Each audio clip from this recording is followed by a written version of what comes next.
जी, आई strongly believe कि आपकी ATX की तैयारी अच्छी चल रही होगी and you will be in the best of your health. I strongly believe कि इंशाल्लाह ऐसा ही होगा। तो बेटा ये आज बेसिकली प्रॉपर्टी इनकम को कंप्लीट करने की कोशिश करते हैं। लास्ट क्लास में सब लीज हेड लीज ये सारी बातें होगी थी। आज रेंट और रूम रिलीफ देख लेते हैं, रियल एस्टेट इन्वेस्टमेंट ट्रस्ट को देख लेते हैं और रिप्लेसमेंट फर्नीचर रिलीफ का एक आध सवाल करते हैं। तो एक दो चीजें ही रहती हैं, प्लस एक कॉन्सेप्ट है फर्निश हॉलीडे लेटिंग का, उसको भी देख लेते हैं। तो इंशाल्लाह जैसे ही हमारा आज अल्लाह ने चाहा तो हमारा प्रॉपर्टी इनकम कंप्लीट हो जाएगा, then will go for employment income. वैसे तो एम्प्लॉयमेंट इनकम के अंदर ATX को लेके तीन एरियाज है, एक शेयर ऑप्शंस का एरिया होता है, एक रिडेंडेंसी पेमेंट्स का एरिया होता है और एक बेसिक एम्प्लॉयमेंट इनकम होती है। Normally basic employment income ATX में बिल्कुल भी इतनी ज्यादा इंपॉर्टेंट नहीं होती, लेकिन फिर भी हम प्रॉपर्टी इनकम के बाद जो स्टार्ट करेंगे बेसिक एम्प्लॉयमेंट इनकम से स्टार्ट करेंगे, ताकि थोड़ा सा F6 जो आप पहले पढ़ चुके हैं उसको थोड़ा रिकॉल कर लें। फिर हम इंशाल्लाह शेयर ऑप्शंस पे और रिडेंडेंसी पेमेंट्स पे आ जाएंगे, जो कि बड़ा इंपॉर्टेंट है ATX को लेके। खैर फिलहाल तो हम प्रॉपर्टी इनकम को हम कंप्लीट करते हैं, लेकिन मैं आपको एक थोड़ा सा प्लान बता रहा था कि इसके बाद बेसिकली हमने क्या करना है, सो दैट आपको थोड़ा आइडिया हो। और आई स्ट्रांगली बिलीव नहीं, नेक्स्ट क्लास में सॉरी प्रॉपर्टी इनकम से पहले हम पेंशन का एक टॉपिक देखेंगे, then will go to property income. जल्दी में एक्साइटमेंट में मैंने आपको प्रॉपर्टी सॉरी एम्प्लॉयमेंट इनकम बता दिया था। पेंशन के टॉपिक पे जाएंगे, फिर हम एम्प्लॉयमेंट इनकम पे आएंगे और वेरी सून जी, मे बी 2 क्लासेस आप बस और वेट कर ले, मे बी 3 कैपलाइन के किट के सवालात इंशाल्लाह शुरू हो जाएंगे फाइनेंस एक्ट 2021 के, डोंट वरी। तो जब हम किट के सवालों पे जाएंगे तो आपको और मजा आएगा, वैसे भी आपको मजा आ रहा होगा, तफरीह चल रही होंगी आपकी, क्योंकि मोस्ट ऑफ द टाइम आप लेक्चर सुनते हुए आपकी चाय कॉफी ये तो चल ही रहा होता है। कुछ बच्चे होते हैं of course they go for cold drink, हालांकि वो कोल्ड ड्रिंक लेके हमारी वीडियोस देख रहे होते हैं, तो हालांकि आपको चाय वाय साइड पे रख के ध्यान देना चाहिए पढ़ाई पे। अच्छा, ये क्वेश्चन नंबर 10 तो यार आप देखते ही आपसे हो जाना चाहिए। टैक्सेबल प्रीमियम निकालना है मिस्टर एक्स के लिए। Mister x sublet his property at a premium of 36,000 for 12 year. Originally he acquired property for 30 years, premium इतना दिया था। तो मिस्टर एक्स यार यहाँ ले लेते हैं भाई, मिस्टर एक्स यार 12 साल और 36,000 का प्रीमियम, 30 साल और 93,000 का प्रीमियम। तो यहाँ ये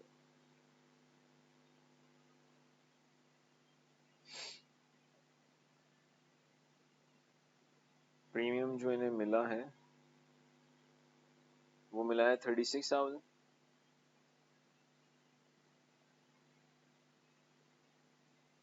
36,000 का प्रीमियम जो मिला है वो 12 साल के लीज पे मिला है। लेस कर दें 2% और रिलीफ 2% n-1 इंटू 36,000, फिर लेस कर देंगे रिलीफ ऑन हेडलीज, रिलीफ ऑन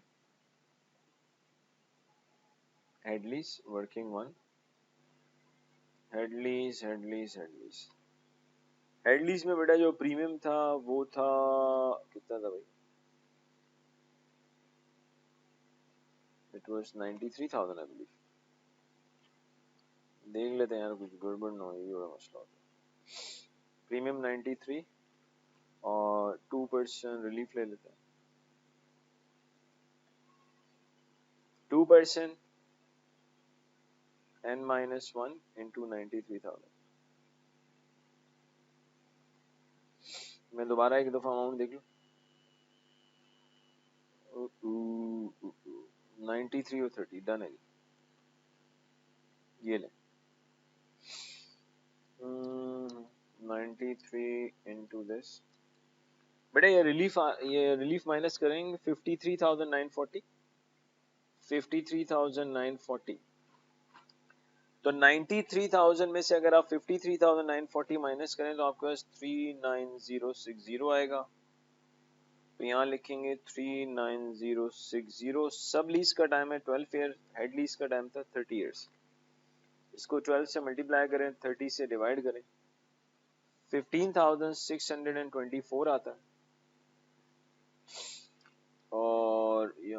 लेते हैं जी 36,000 इंटू 22%, ये आ रहा है 7920।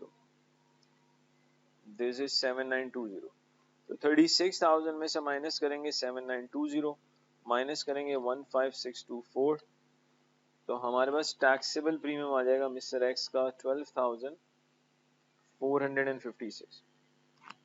अर्थमेटिकल कोई एरर हो गया तो मैं कह नहीं सकता, otherwise to be very honest concept आपको बहुत अच्छा, मुझसे भी अच्छा आता होगा, ऑलरेडी आप प्रीवियस वीडियो में देख चुके हैं।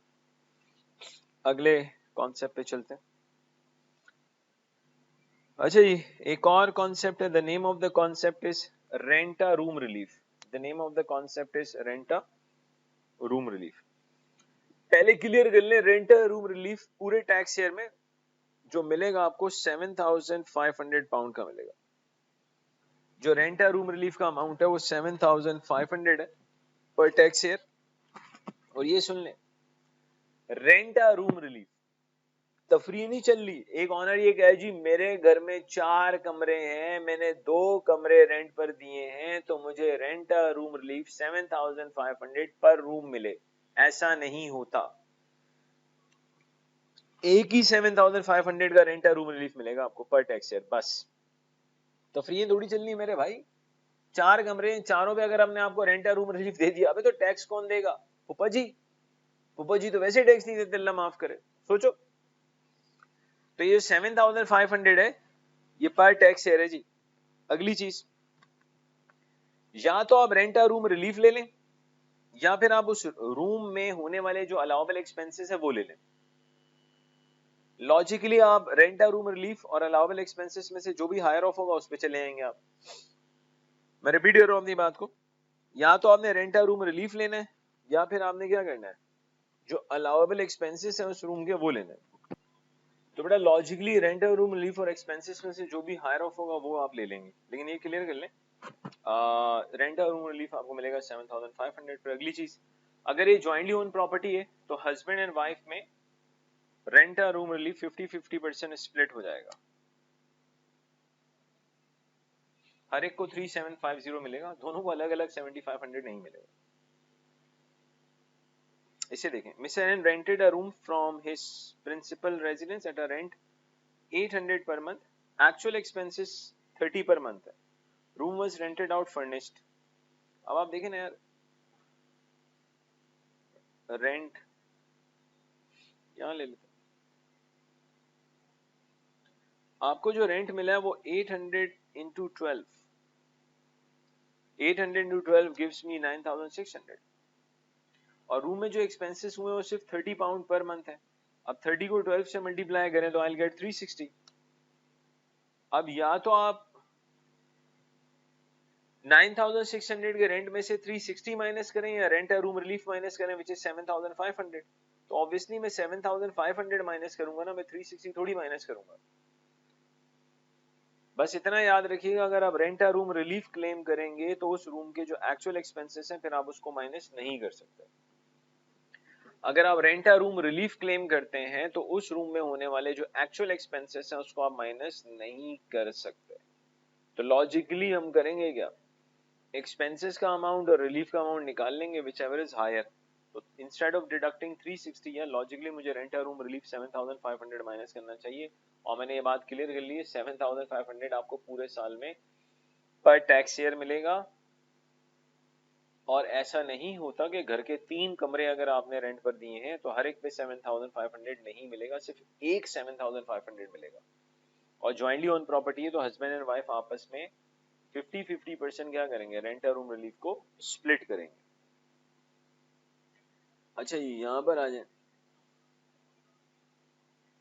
रेंट रूम रिलीफ जो कि 7,500, तो आप 9,600 में से 7,500 माइनस कर दें, 2,100 आ जाएगा। 2,100 आ जाएगा। अब मैं आपको एक और कॉन्सेप्ट बताना चाह रहा हूँ, बहुत जरूरी है। व्हाट इज दैट, देखिएगा काम आएगा। मिसाल के तौर पे assuming rent from room 1 minute के लिए जूम करते हैं 7000,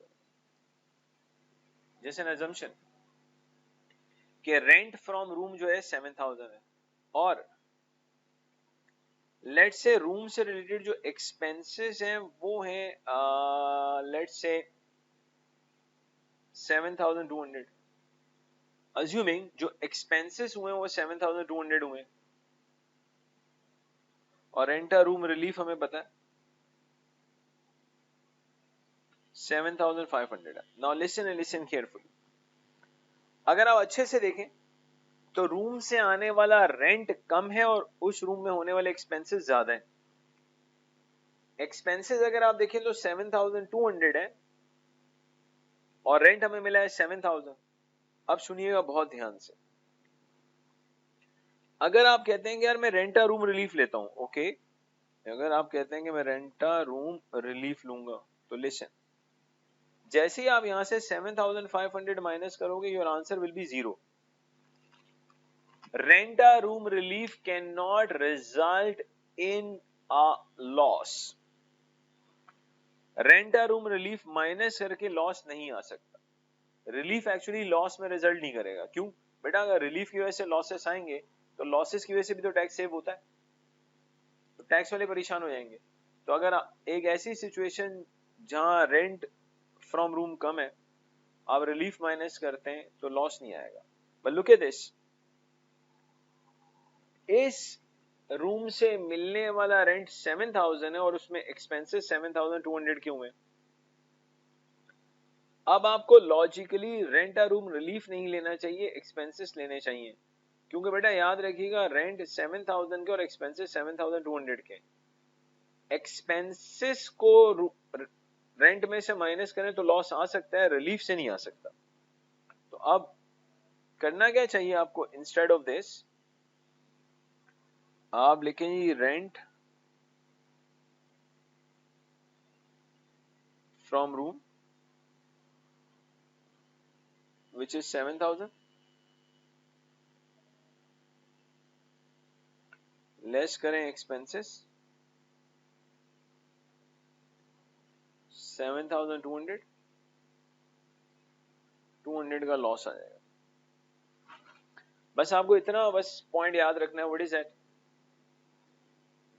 कि rent a room relief minus करके लॉस नहीं आ सकता। एक ऐसी सिचुएशन जिसमें सिंपली एक्सपेंसेस ज्यादा हो और रेंट फ्रॉम रूम कम हो तो हम एक्सपेंसेस क्लेम करेंगे, रिलीफ क्लेम नहीं करेंगे। रिपीट, एक ऐसी सिचुएशन जिसमें रेंट फ्रॉम रूम ज्यादा है और रेंट फ्रॉम रूम कम है और एक्सपेंसेस ज्यादा है, तो we'll claim expenses, we will not go for rent a room relief, क्योंकि एक्सपेंसेस की वजह से लॉस आ सकता है, रेंट अ रूम रिलीफ की वजह से लॉस नहीं आ सकता। अच्छा जी, अब बेटा एक और कॉन्सेप्ट है, the name of the concept is real estate investment trust. अब देखिए रियल एस्टेट इन्वेस्टमेंट ट्रस्ट का कॉन्सेप्ट क्या है? जाहिर सी बात है द वे बैक किसी के दिमाग में आया होगा। देखिए यार, हर इंडिविजुअल चाहे यूके हो या पाकिस्तान हो, नॉर्मली हर इंडिविजुअल के पास इतना पैसा नहीं होता कि वो अपनी प्रॉपर्टी खुद परचेज कर सके। तो फिर किसी न किसी के जहन में ये बात आई होगी किसी जमाने में, तो उन लोगों ने मिलके क्या बनाया? Real estate investment trust. Real estate investment trust what it does, आप रियल एस्टेट इन्वेस्टमेंट ट्रस्ट के शेयर्स परचेज करते हैं। रियल एस्टेट इन्वेस्टमेंट ट्रस्ट क्या करता है? आपसे पैसा लेके और बहुत से शेयर होल्डर से पैसा लेके उस पैसे को प्रॉपर्टी में लगाता है। ऑब्वियसली कुछ प्रॉपर्टीज को बेचता है, उस पर कैपिटल गेन आता है, और बहुत सी प्रॉपर्टीज को रियल एस्टेट इन्वेस्टमेंट ट्रस्ट क्या करता है? खरीद के रेंट पर दे देता है। लोग रियल एस्टेट इन्वेस्टमेंट ट्रस्ट पे ट्रस्ट इसलिए करते हैं क्योंकि यार उनके पास एक्सपर्टीज होती है, उनके पास एक्सपर्ट मैनेजमेंट होती है, रिस्क डाइवर्सिफिकेशन होती है, बहुत से इन्वेस्टर्स होते हैं, पूलिंग ऑफ फंड उनके लिए आसान होती है। अब सवाल ये पैदा होता है कि सर ये जो रियल एस्टेट इन्वेस्टमेंट ट्रस्ट है, जो शेयर होल्डर से पैसा लेके प्रॉपर्टी में लगाएगा, उस प्रॉपर्टी को रेंट पर दे देगा, प्रॉपर्टी को बेचेगा, तो इसका हमारे प्रॉपर्टी इनकम से क्या लिंक है? बिल्कुल लिंक है। सुनना, अगर आप एक ऐसे इंडिविजुअल हैं जिसने रियल एस्टेट इन्वेस्टमेंट ट्रस्ट में इन्वेस्टमेंट कर रखी है, उसके शेयर्स खरीद रखे हैं, तो बेटा रियल एस्टेट इन्वेस्टमेंट ट्रस्ट से जो भी आपको डिविडेंड मिलेगा, हम उस डिविडेंड को डिविडेंड नहीं लेते, हम उस डिविडेंड को एक्चुअली प्रॉपर्टी इनकम लेते हैं, नॉन सेविंग इनकम लेते हैं। और जो भी रियल एस्टेट इन्वेस्टमेंट ट्रस्ट से आपको डिविडेंड मिलेगा वो एक्चुअली 80% होता है, 20% एट सोर्स कर चुका होता है। तो सबसे पहले रियल एस्टेट इन्वेस्टमेंट ट्रस्ट से आने वाले डिविडेंड को हम प्रॉपर्टी इनकम कहते हैं, और क्वेश्चन सॉल्व करते हैं हम उसको ग्रॉस अप करेंगे, 100 से मल्टीप्लाई करेंगे, 80 से डिवाइड करेंगे। ग्रॉस अप इसलिए करते हैं क्योंकि हमें जो पैसा मिलता है वो 80% मिलता है। ग्रॉस अप करके आप प्रॉपर्टी इनकम निकालेंगे, फिर इनकम टैक्स लायबिलिटी आएगी, और फाइनल जो भी आपकी इनकम टैक्स लायबिलिटी का आंसर होगा उसमें से लेस कर देंगे tax which we have already paid. Real estate investment trust, an organization collects finance from general public, invests properties, let out, earns rental income and capital gain. Why people invest, ये reason आ गई, expert management, risk diversification, pooling of funds. Concept ये है भाई, इसमें जो भी पैसा आपको मिला है वो 80% है, 20% एडवांस में आप टैक्स दे चुके हैं। क्वेश्चन सॉल्व करते हुए उस अमाउंट को आप क्या करेंगे, ग्रॉस अप करेंगे। जो भी आपको मिला है वो बेसिकली कितना है, 80%। मिसाल के तौर पे लेट्स से अगर आपको 10,000 का अमाउंट मिला है तो आप उसको ग्रॉस अप करेंगे, 100 से मल्टीप्लाई करेंगे, 80 से डिवाइड करेंगे, 12,500 आ रहा है। इसका मतलब ये हुआ कि लॉजिकली इसका 20% विच इज 2,500 वो आप ऑलरेडी एडवांस में टैक्स दे चुके हैं। लेकिन क्वेश्चन सॉल्व करते हुए आप इस 12,500 पे काम करेंगे और फाइनल जो भी आपकी इनकम टैक्स लायबिलिटी होगी उसमें से 2,500 माइनस कर देंगे। Advance tax will be available as tax credit. Real estate investment trust, dividend income from real estate investment trust is like property income, non saving income. एक question के through बात करते हैं। Mr. A has the following income for the year ended March 22. Trading income है 23,000, interest income 19,000, real estate investment trust है 12,000। तो ये बेटा जो रियल एस्टेट इन्वेस्टमेंट ट्रस्ट से डिविडेंड इनकम मिली है, पहले तो आप इसको 12 को 100 से मल्टीप्लाई करेंगे, 80 से डिवाइड करेंगे, क्योंकि कुछ भी मेंशन ना हो तो ये इनकम हमेशा नेट होती है। ग्रॉस के लिए ग्रॉस एग्जामिनर लिख के देगा,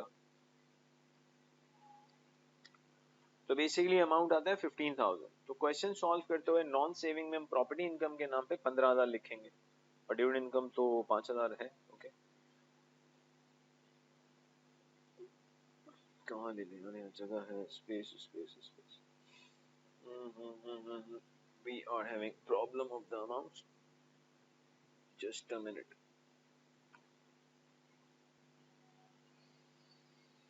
अच्छा, इस क्वेश्चन नंबर 12 को हम देख लेते हैं।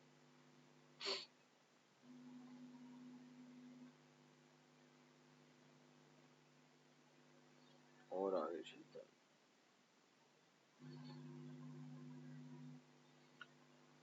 एक कॉलम ले लेते हैं नॉन सेविंग का, सेविंग इनकम, डिविडेंड इनकम, और फाइनल कॉलम किसका है, टोटल का। ट्रेडिंग इनकम ऑफ कोर्स एक नॉन सेविंग इनकम है।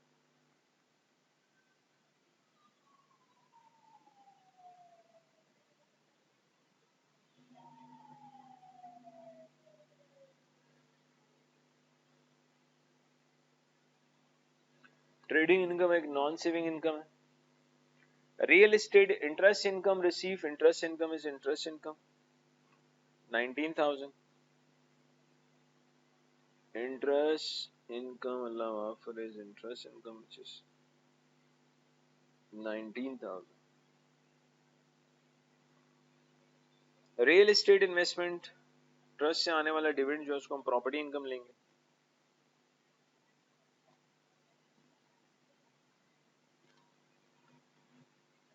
यहाँ से डिविडेंड मिला है, इसका नाम डिविडेंड होगा लेकिन है प्रॉपर्टी इनकम।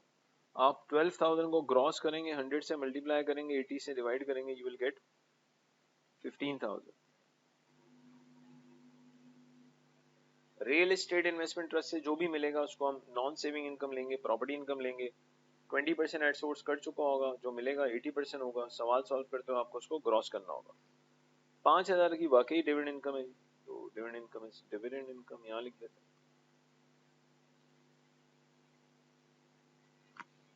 ये ले 23,000 plus 15,000 gives me what, 38,000, 19,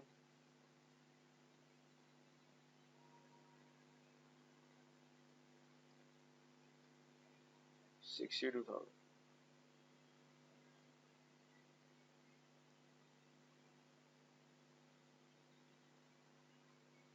Personal allowance 12570.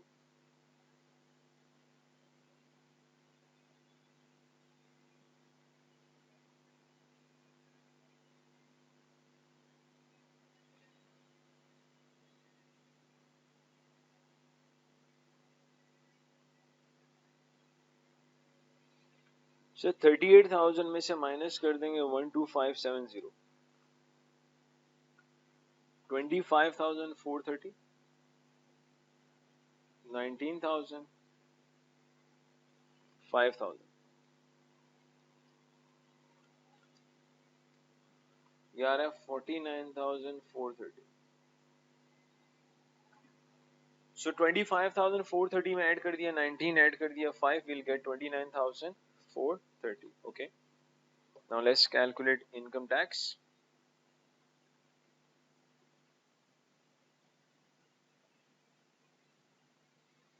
Income tax की बात करेंगे तो पहले बेसिक रेट,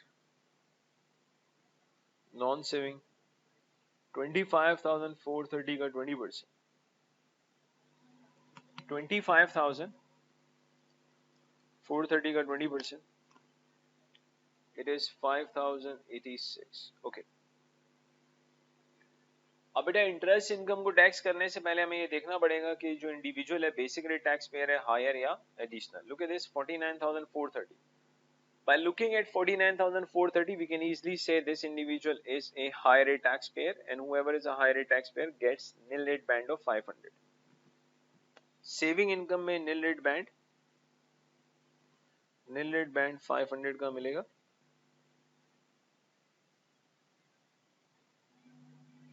अब बेटा हमें ये देखना पड़ेगा कि बेसिक रेट बैंड में कितनी स्पेस बाकी है. आपके बेसिक रेट बैंड की लिमिट है 37,700, जिसमें से हम 25,430 और ये 500 कंज्यूम कर चुके हैं. How much is left?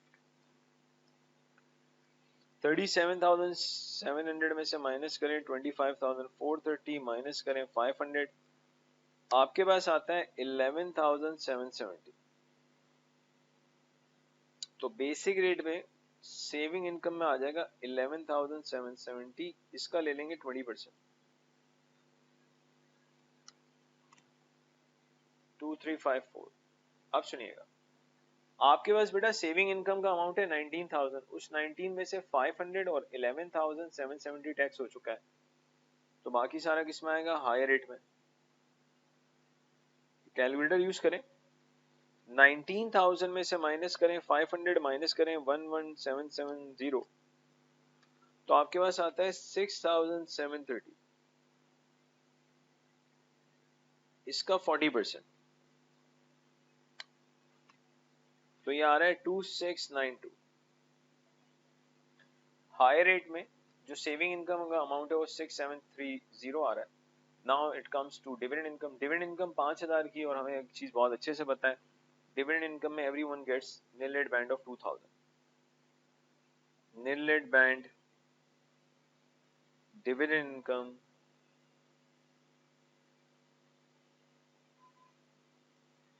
तो 5,000 में से 2,000 तो nil rate में आ गया, बाकी हाई रेट में आएगा which is 3,000. इसमें आप लगा दें 32.5%. ये 3,000 है, अजीब सा लग रहा है.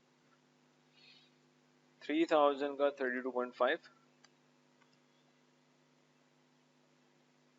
975.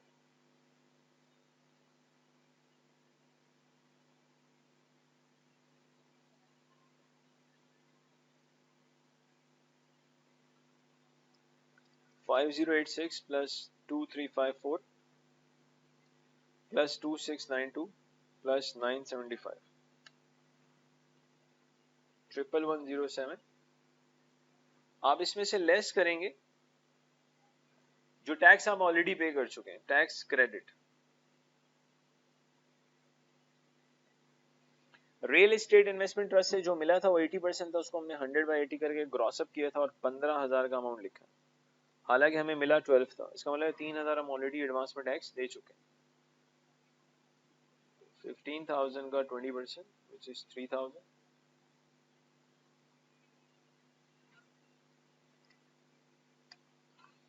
तो आपके पास टैक्स पेबल आ रहा है 8,107.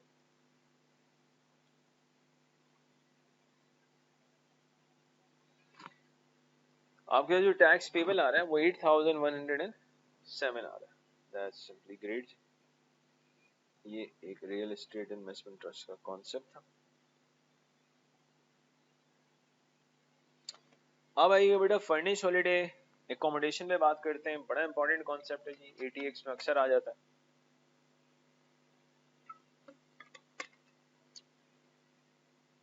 Furnished holiday accommodation. पहले तो क्लियर कर लें, जो एकोमोडेशन होनी चाहिए हॉलिडे एकोमोडेशन होनी चाहिए. सवाल बड़ी में holiday accommodation. Actually holiday accommodation की इंटरप्रिटेशन हम ये लेते हैं कि फिर वो जो आपकी एकोमोडेशन है ना वो किसी टूरिस्ट स्पॉट पे होनी चाहिए. लॉजिकली हॉलिडे एकोमोडेशन का मतलब ये कि जो एकोमोडेशन है वो किसी टूरिस्ट स्पॉट पे हो. Okay. Profit arising from commercial letting of furnished holiday accommodation are assessable as property business income but treated as though the profits arose from a separate business and treated as earned income, not investment income. In the same way, for a normal property, the cash basis should be used to calculate furnished holiday accommodation income unless gross rental अगर 150 से ज़्यादा हो तो accrual पे चले जाएंगे, या फिर in the examination it should be assumed that cash basis applies unless the question states otherwise. जैसे हमने गिल्स के नाम से सवाल किया था उसमें कैटेगोरिकली लिखा हुआ था कि जी एक्रूवल तो हम एक्रूवल पे जाएंगे, अदरवाइज हम कैश ही अप्लाई करेंगे. एक्चुअली जो आपके लिए बेटा काम की चीज है ना, फर्निश हॉलिडे लेटिंग की कंडीशंस काम की चीज है और उसके एडवांटेजेस काम की चीज है. Furnish holiday letting. All the following condition must be met for a letting to qualify as furnish holiday letting. The letting must be furnish accommodation made on commercial basis. Sir furnished हो, हर चीज हो उसके अंदर, और आपने commercial basis पर उसको लेट आउट किया. The accommodation must be available for letting to public generally for at least 210 days during the year. So 200 पूरे साल में ना 210 दिन तक available for letting होनी चाहिए.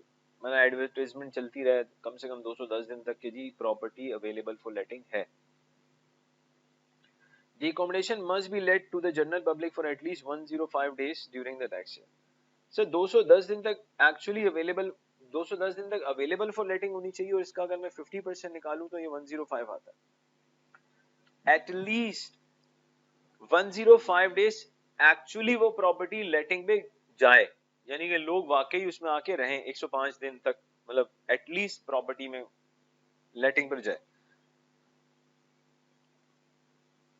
अगला point, during their accommodation must not be let to the same person for long term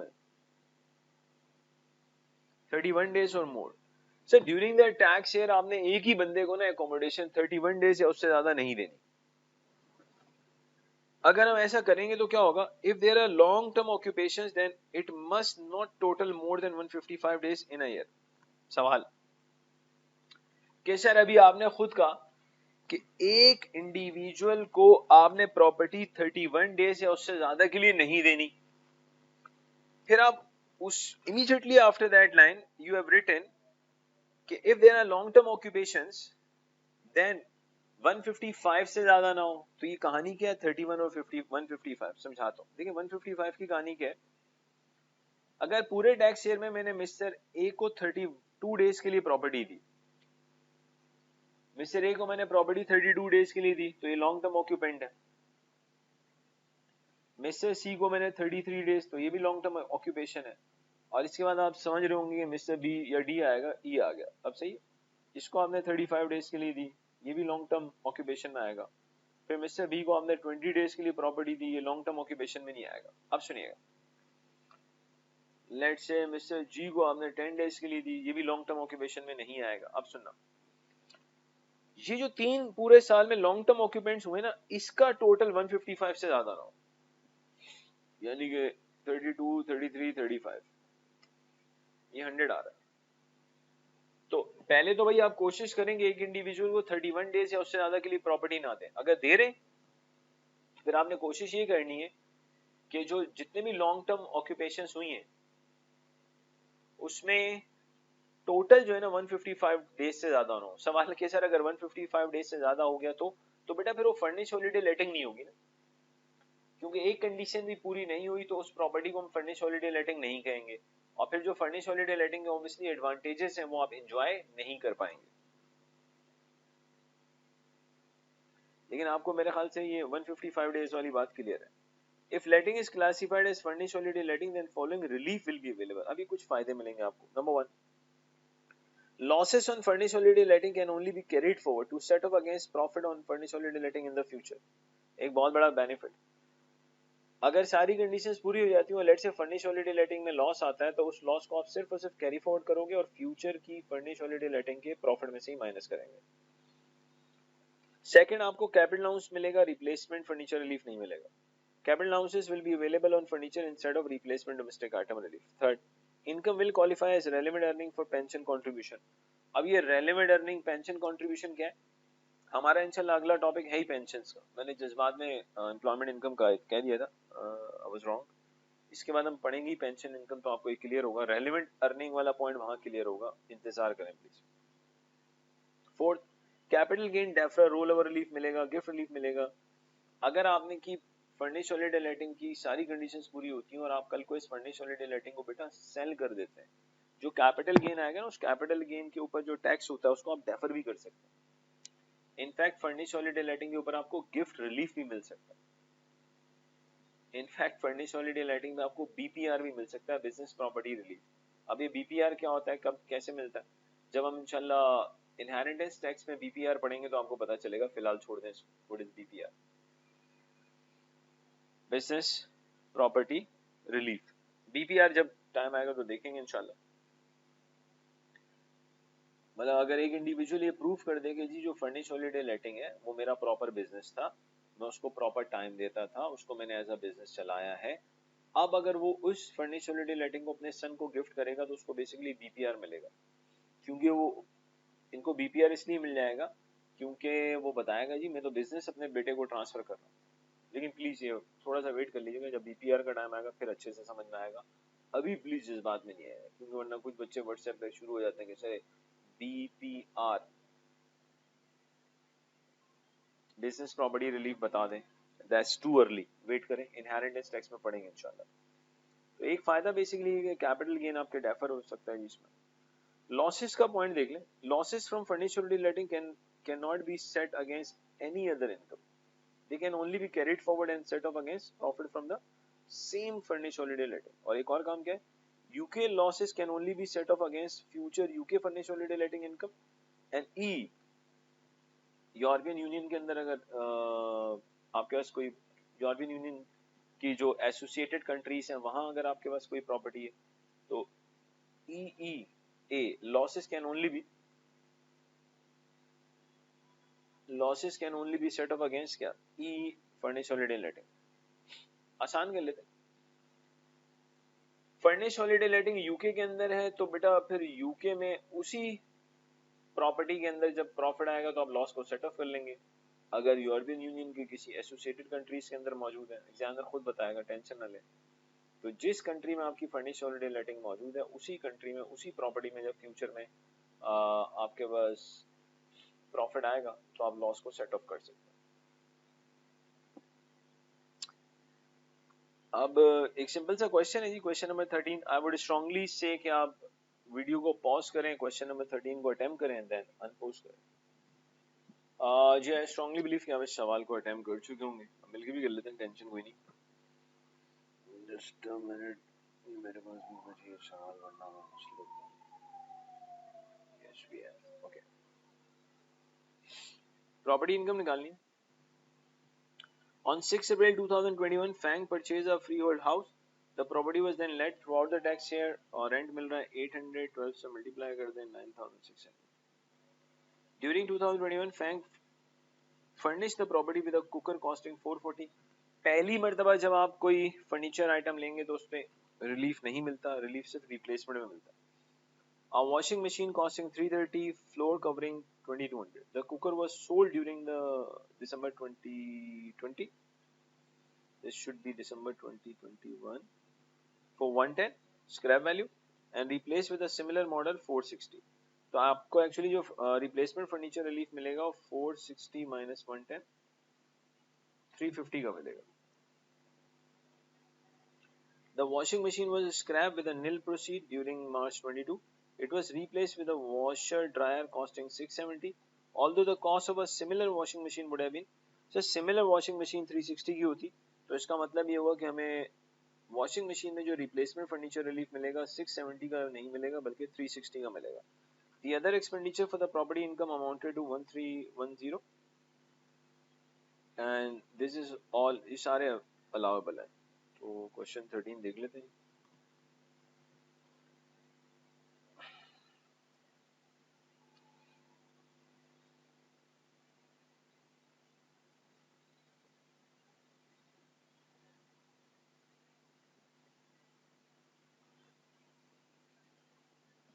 9600. पहली मर्तबा आपने जो बेसिकली फर्नीचर आइटम परचेज किए हैं उस पे रिप्लेसमेंट फर्नीचर रिलीफ नहीं मिलेगा, सिर्फ रिप्लेसमेंट पे मिलेगा. तो कुकर को जो रिप्लेस किया रिप्लेसमेंट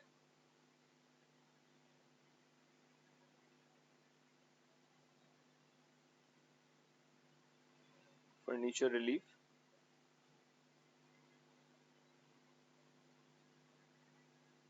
कुकर पे जो आपको मिलेगा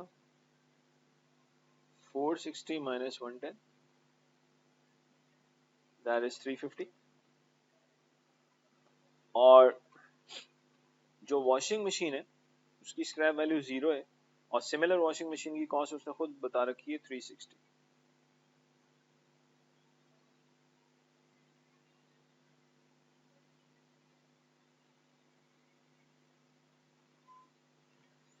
और अदर अलाउबल एक्सपेंसेस बता रहा है 1310.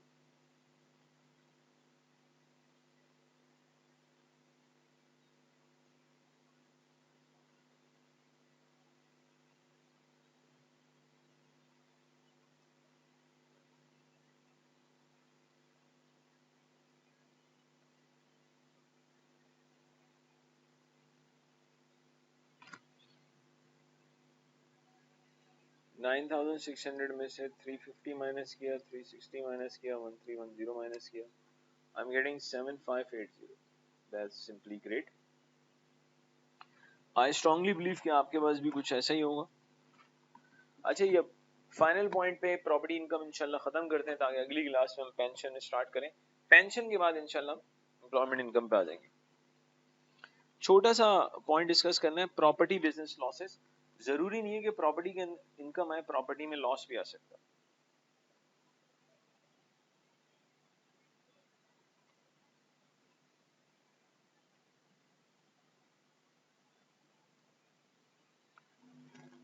सब प्रॉपर्टी में नॉट नेसेसरी के प्रॉफिट्स हो, उल्टा क्या आ सकते हैं, लॉसेस आ सकते हैं.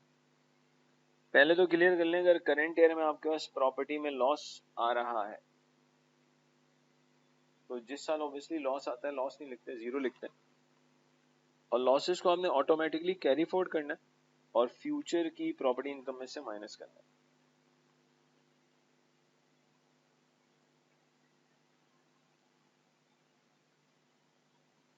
इन current tax year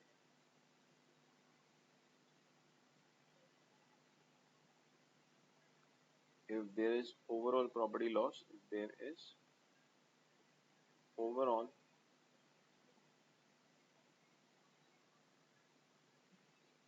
property loss, then write nil.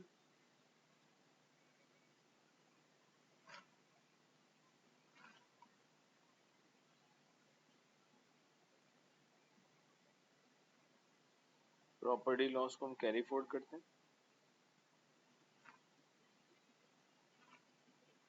and set against the first available future property income.